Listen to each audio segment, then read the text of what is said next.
Farg'ona shahar markazida 4 qavatli binoning ikkinchi qavatida 3 xonali kvartiramiz sotuvga qo'yilmoqda. Arinterimiz bu tomonda mana Tojmahal chorrahasidan kelish va Anorbank va mana bu Transbank ko'rib turganingizdek, shuni yaqinidagi 4 qavatli binoning ikkinchi qavatida joylashgan kvartiramiz mana shu domda joylashgan.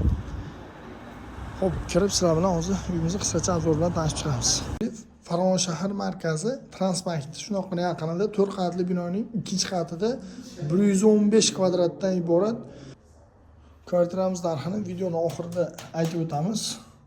Bizni kuzatishda davom eting.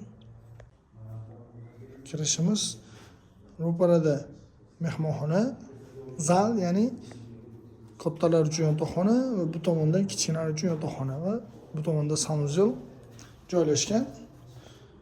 Sanuzellar alohida hojatxona bilan alohida joylashgan. Ko'ramiz. Xo'p, kvartiramiz 3 xona, 4 xona qilingan. Bu yerda mana o'tirib ovqatlanish uchun sharoit qilingan, ya'ni bemalol hovli uyda ekan. Yana o'tirib ovqatlansa bo'ladi. Bu yerda mana veranda.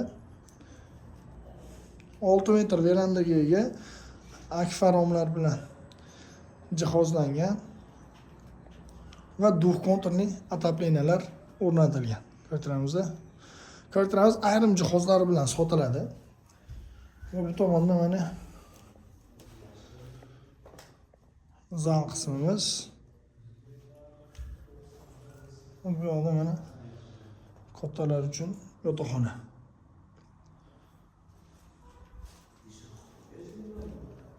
Va bu tomonda bolalar yotoqxonasi joylashgan.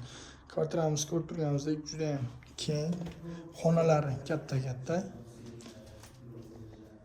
Bemalol kirib yashashga tayyor holatda, remont holati. Xo'p, ayrim jihozlar bilan sotilyapti. Kvartiramiz narxini egalari 60 ming AQSh dollar deyishyapti. Yana kelishtirib berishar ekan. Kimgadir qiziq bo'lsa, quyidagi nomerlarga qo'ng'iroq qiling.